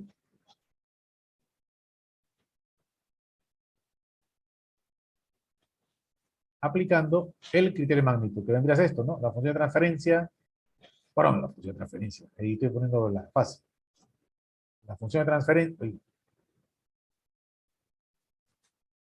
transferencia, el módulo de la función de transferencia en lazo abierto, que es PHDS, el módulo debe ser igual a 1, esto evaluando en la posición de uno de los polos dominantes. Entonces, en este caso particular, esto es GH, ¿no? Que es el producto del compensador con la planta, ¿ya? Con la planta. Entonces sería 4 que es KC, 274, S más 2, que esto era de la planta, y S más 1,41. Entonces, el módulo de esto, evaluado en, sería menos 1/2 más J raíz de 15 sobre 2, esto debe ser igual a 1. Algo más acá. No, acá está mal, acá hay un error. Esto de aquí no son estos valores. ¿Ya? Esto es lo correcto. ¿Ya? Esto es lo correcto. 0,5 más J1,9665 debe ser igual a 1. Entonces, como el anterior despejas, reemplazas, encuentras estos valores al reemplazar el valor del polo dominante, ¿no? Polo dominante, encuentras el valor, despejas, hallas los módulos de cada uno, y encuentras que KC es igual a 0,89. Y con esto, ya está. Ya está con esto diseñado. Nota que bien fácil, ¿eh? Este es bien sencillo. Este es bien sencillo. Entonces, y con esto ya tienes tu compensador. Entonces, es cierto, ¿ya? el compensador sale solito. O sea, yo no tengo que estar pensando si voy a utilizar un compensador en adelanto, un en atraso, qué cosa uso. No, no, no, no, no. Sale solito. Es decir, ¿por qué? Por el requerimiento de compensación en fase. O requieres compensar en fase positiva, agregar un valor en fase, o requieres compensar en fase negativa, restar o reducir una cantidad en fase. Ahora mira acá, el sistema es más lento, ¿no? El sistema sin compensar, el sistema compensador, evidentemente es más lento. El overshoot ha crecido, bueno, es evidentemente porque el factor de amortiguamiento es menor, ¿no? Es menor.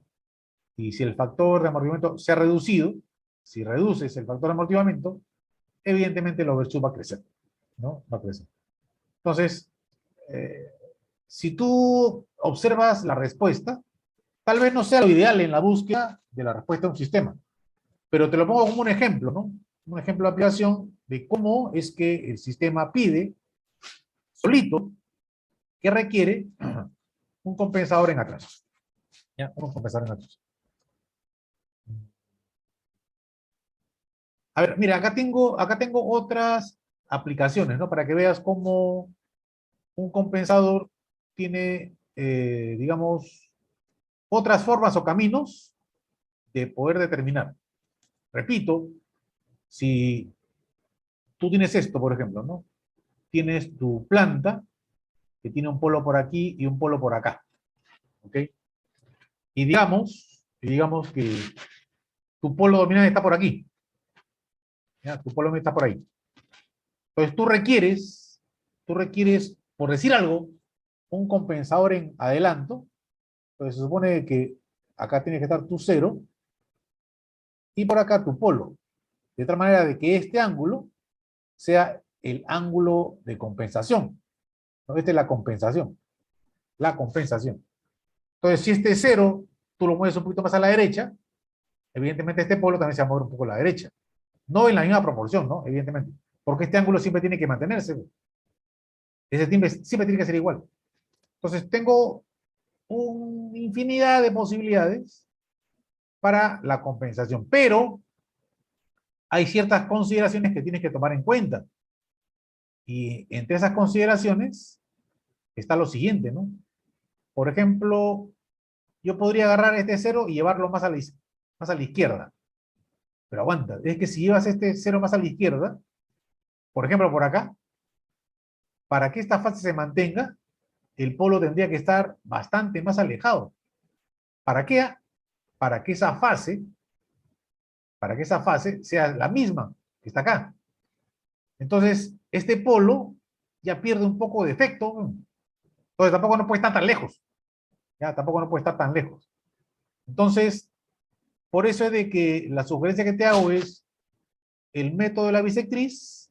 Es un método que me permite el poder, digamos, buscar que ni el polo ni el cero, sea compensador en adelanto o atraso, se alejen demasiado respecto del otro elemento.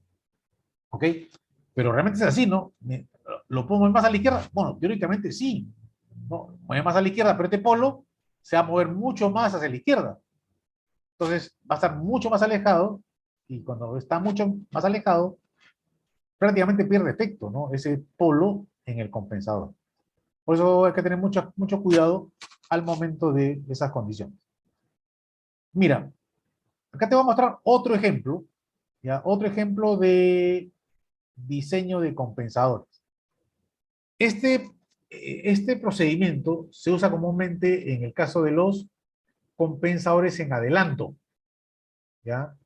Se usa comúnmente para los compensadores en adelanto. ¿Cómo es? El proyectar el cero, ¿no? El cero, pues se deja decir, ¿no? Ubicación del cero en la proyección de los polos dominantes. Es decir, tienes algo como esto, ¿no? Tienes un par de polos de la planta, por darte un ejemplo, y digamos acá tienes tus polos dominantes. Entonces, ¿qué haces? Lo que hago es, como requiero un compensador en adelanto, lo que hago es fijo el cero en una posición que es la proyección de los polos dominantes, y lo único que cabría es ubicar el polo. Eso fue lo que te dije hace un rato, pues.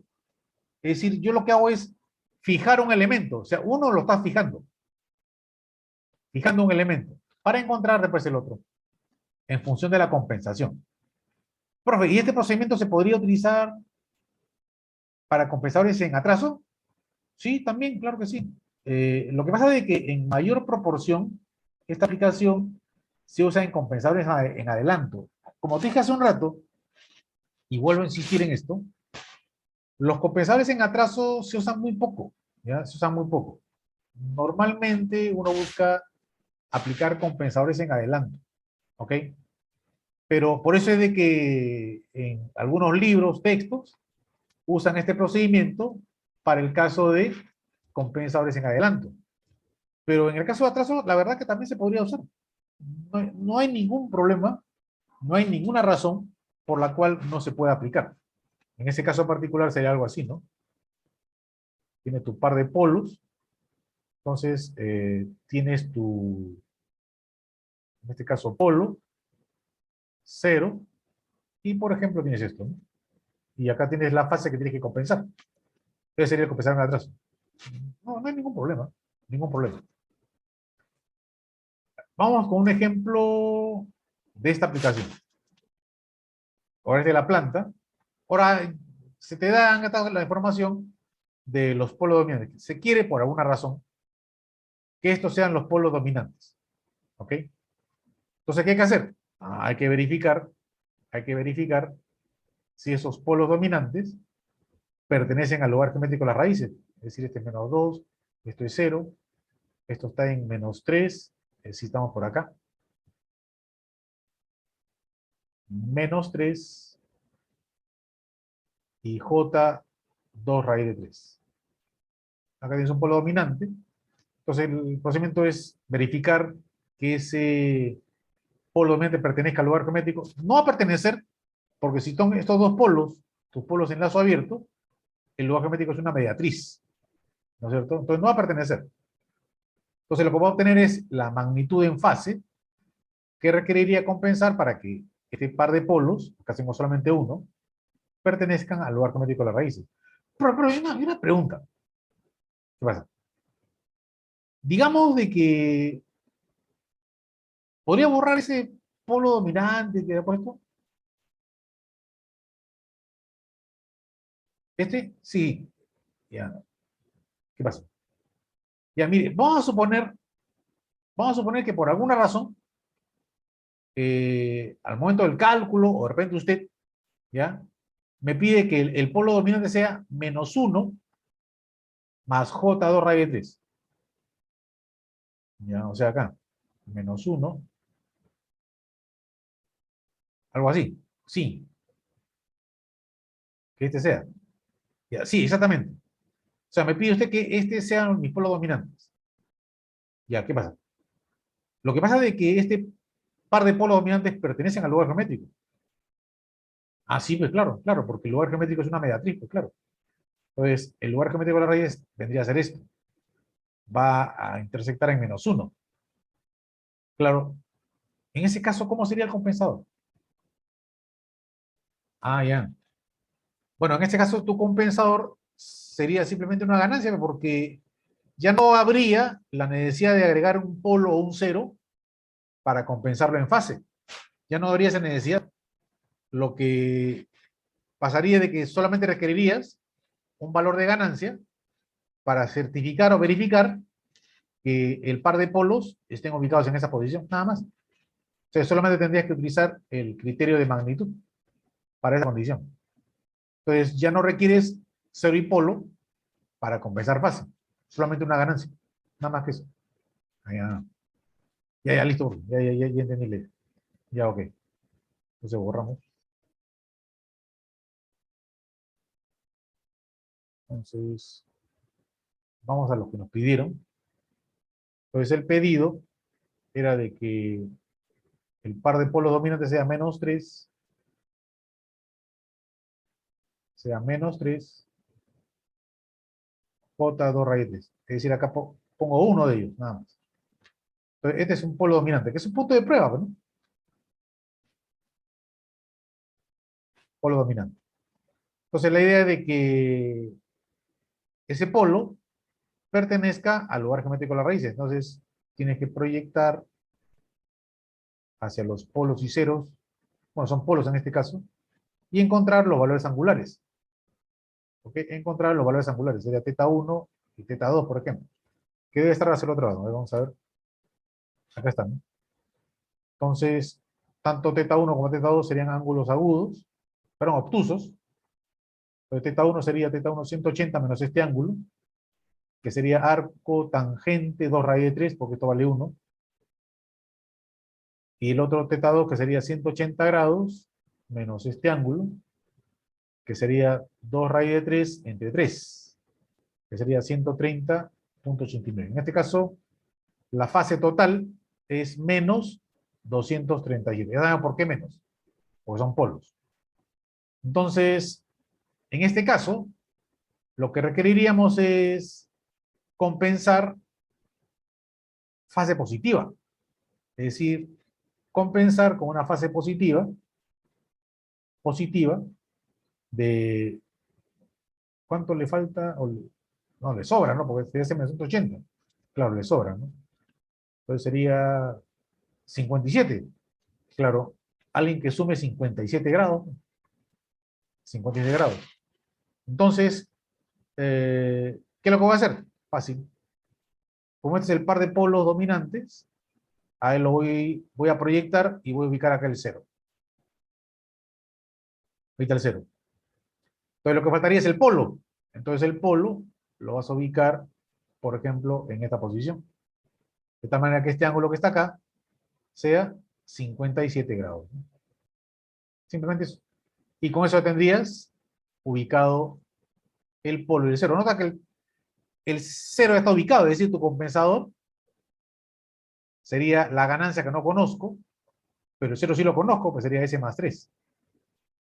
Y S más P. Entonces el polo lo encuentro a partir de este valor angular. Entonces, esa es una forma de visualizar esa condición. Entonces, ahí está, ¿no?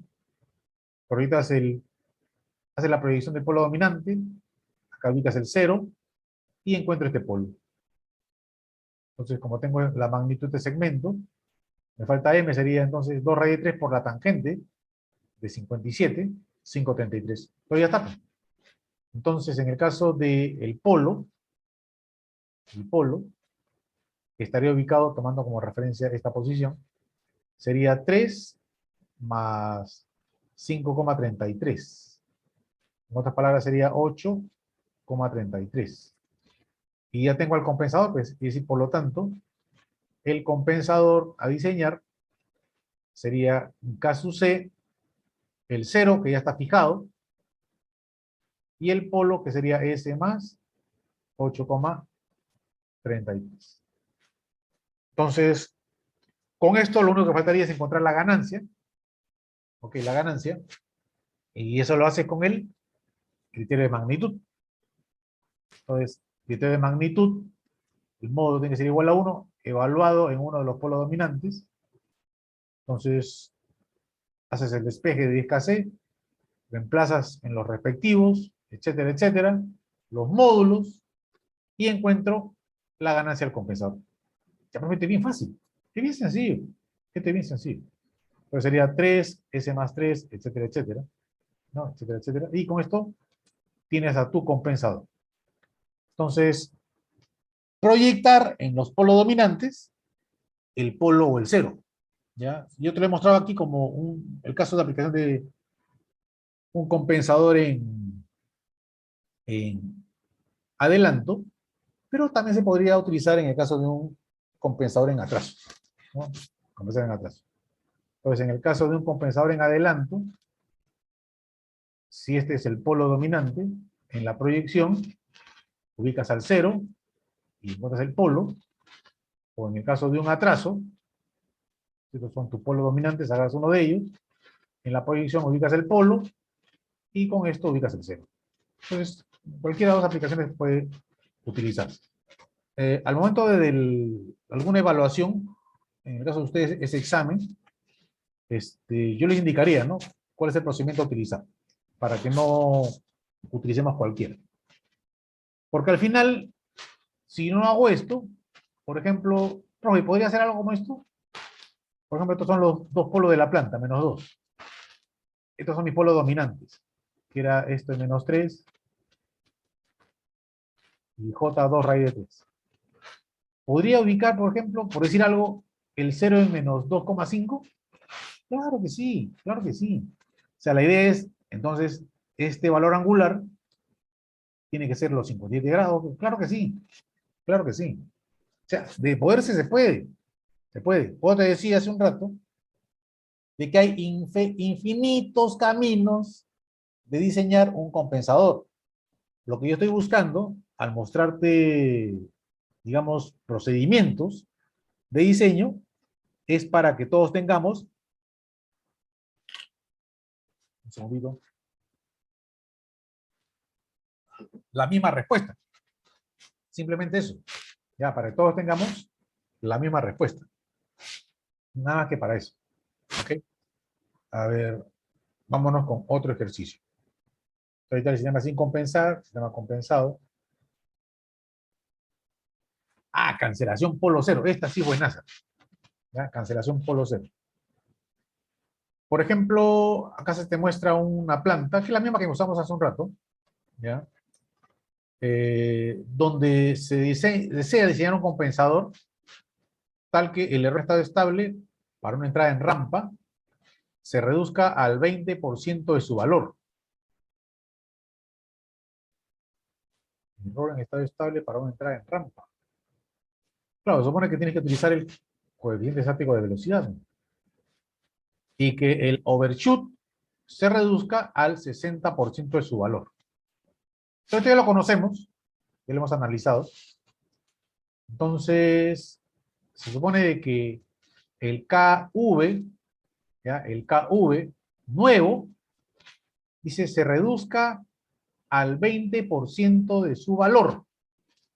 Debería ser el error en estado estable, dice, profe. Claro, pero tú sabes de que el error en estado estable es inversamente proporcional al K sub V, o al revés, ¿no? El K sub V vendría a ser igual a 1 sobre ESS. Entonces, para que se reduzca al 20%, 20% significa la quinta parte. No, la quinta parte. O sea, el error sea la quinta parte, pues se dice, ¿no? El error en estado estable, para una entrada en rampa, sea la quinta parte del valor que tenía. Y para que sea la quinta parte, se sobreentiende de que el coeficiente estático de error debería ser mayor. ¿Se entiende, no es cierto? Mira, este es el error en estado estable, tienes un caso V. Si tú quieres que sea menor, o sea, la quinta parte, el caso V debe crecer 5 veces, ¿no? Uno se reduce 5 veces y el otro crece 5 veces. En otras palabras, debe ser 10 veces el caso V anterior. ¿Ok? ¿Y qué más? Y que el overshoot nuevo, se reduzca al 60% de su valor. Es decir, sea el 60%, o sea, 0,60, el valor del overshoot. Entonces, esto es lo que te pide. Ya eso es lo que se pide. Entonces, acá tienes la información de tu planta. Acá está, mira, por ejemplo, él lo que hace aquí es, encuentra el caso V, ¿no? Para la planta que tienes, ¿no? El caso V viene a ser 2. Entonces, el error en estado estable es la recíproca de caso V. Entonces, el caso V debe crecer. Claro, pues, para que el error en estado estable se reduzca, el caso V debe crecer. El error en estado estable debe reducirse al 20% de su valor, la quinta parte. Entonces, el caso V debe crecer 5 veces. Es decir, 10. Ay, perdón, yo le he puesto 10 veces, ¿no? 5 veces es. 5, he puesto 10. 5 veces. 10 veces sería si es que eso se reduce al 10%, ¿no? 5 veces. Entonces, 5 veces caso V10, ¿no? Caso V10. Y el overshoot, que tiene ahorita es 16%, debe tener este valor. ¿Ok? Entonces, ¿cómo se hace? Mira, la idea es esta, ¿no? Entonces, tienes un compensador que tiene una ganancia tiene un 0 y un polo, ya, un polo, y acá tienes tu planta, que sería, ¿cómo era? Era 4 entre S más 2. 4S, S más 2. Y este es el sistema retroalimentado. ¿Ok? Entonces, ay, caramba. Un segundito, ¿eh? No, bueno, faltan 10 minutos. Miren, la idea de este procedimiento es, como su nombre lo dice, cancelación polo cero. ¿Cómo se hace? Cancelas, por ejemplo, esta planta tiene un polo en el origen y tiene un polo en -2. Entonces la idea es cancelar este 0 con este 0. Profe, ¿y por qué no cancela el polo en el origen? ¿Cómo vas a cancelar el polo en el origen? Si el polo en el origen te beneficia. Estoy cancelando 0 con polo. Es un polo real con un 0 real. ¿Ok? Entonces, el polo en el origen ni hablar. ¿Cómo vas a cancelarlo? No, no se cancela. Más bien tu pregunta de repente hubiera sido esta, ¿no? Ya entendí, ya creo que ya entiendo tu pregunta. Tu pregunta es algo así de repente. Acá tienes tu compensador. Acá tienes el 0. Tienes tu polo.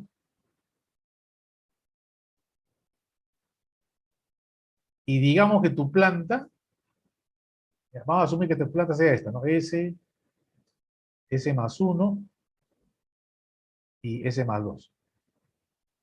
Y S más 2. Por decir algo, ¿ya? Entonces tienes dos polos reales. Ya entendí tu observación. Entonces, creo que estamos todos claros de que el polo en el origen no se cancela, ¿no? Ya tu polo en el origen te beneficia. Recuerda de que él te asegura que el error en estado estable se haga 0. Entonces, la pregunta sería, y en este caso, ¿cuál de los dos polos cancelarías? Porque es cancelación polo 0, o sea, cancelas este 0 con uno de estos dos polos.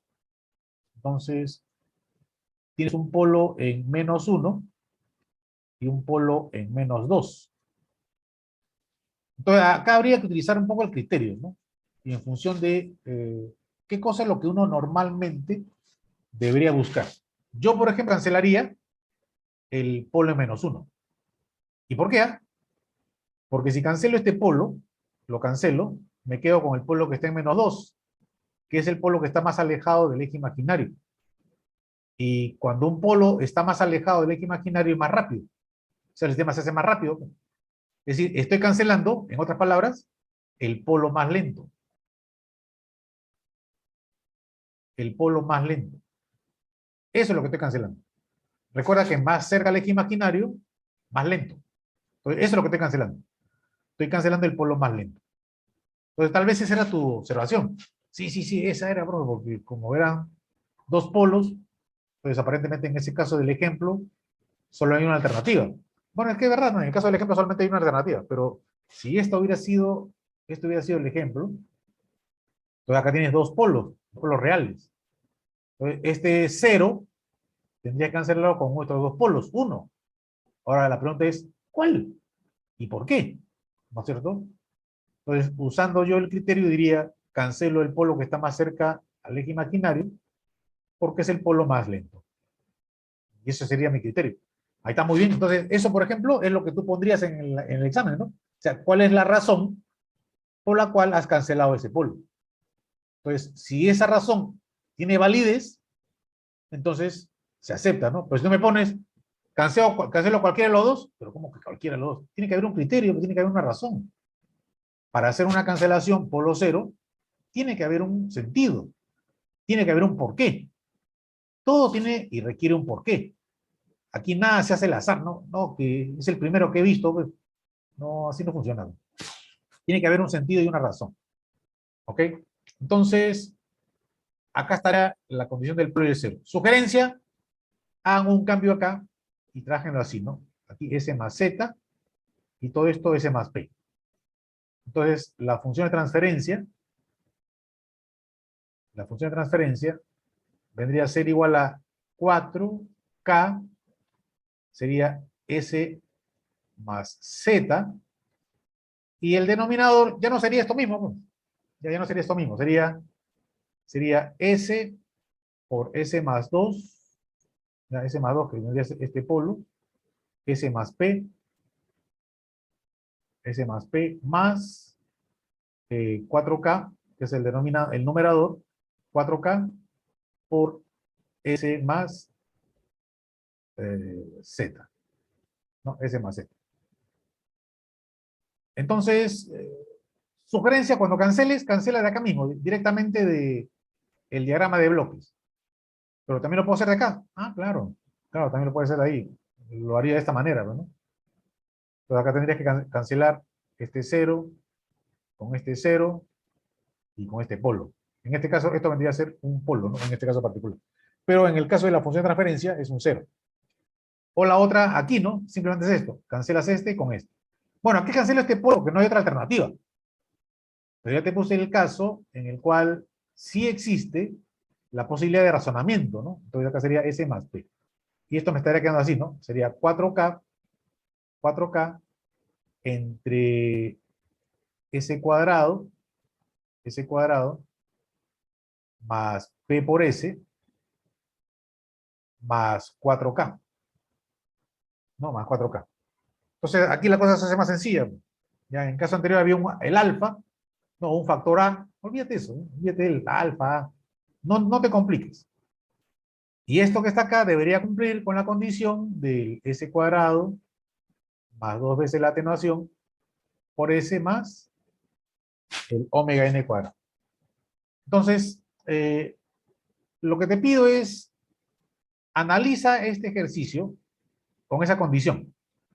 Ya con esa condición. Y al final te va a salir este compensador. Pero lo que quiero es que rehagas el problema, ya lo rehagas en función de esta condición, ¿no? De que ahora la función de transferencia del compensador, para que veas que es más sencillo de todo esta resolución. Es bastante más complicado esto, ¿eh? Es más sencillo si lo trabajo así, ¿no?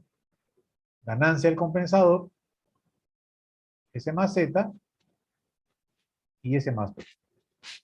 Entonces, creo que se entiende el procedimiento para poder en este caso encontrar la ubicación del polo y el valor de ganancia, porque solamente faltaría eso, ¿no? Porque el 0 está fijado, ¿no? El 0 estaría en 2. Entonces, tu compensador al final sería así, ¿no? K sub C por S más 2 entre S más P. Entonces, solamente faltaría encontrar la ubicación del polo y la ganancia del compensador. ¿Y cómo lo encuentro? En función de toda esta información, ¿no? De que el nuevo factor de amortiguamiento vendría a ser este, y el nuevo K sub V vendría a ser 10, en este caso. Con esta información, entonces, resuélvete el problema y debes encontrar este compensador. Ok, entonces, para que chambees un poquito, ¿no? Y acá tienes en este caso el compensador diseñado, ¿no? Se entiende de que el sistema sin compensar es el negro y el sistema compensado es el verde. Entonces, mira, una buena respuesta, ¿no? Respecto de el sistema que tenías anteriormente con el que tienes en este instante. Bien, señores, entonces ahí nos vamos a quedar por el día de hoy. Hay un ejemplo más que voy a ver contigo que tiene que ver con esto que había mencionado ahora respecto de qué polo compensar o eliminar, perdón, con el 0, que lo vamos a analizar la próxima semana. Pero si lo puedes revisar y en función de la revisión tratar de entenderlo, me ayudaría tremendamente para avanzar rápidamente, ¿no? Y la próxima semana ya estaríamos terminando con esto de los compensadores, visto desde el punto de vista del lugar geométrico de las raíces. Y ya comenzaríamos con compensadores visto desde el punto de vista de los diagramas de Bode. Entonces aquí para que revises, ¿ok? Pero el otro para que lo resuelvas, ¿ya? No te pido que me lo presentes, ¿eh? Simplemente para que lo hagas y para que entiendas el procedimiento. Nada más que por eso.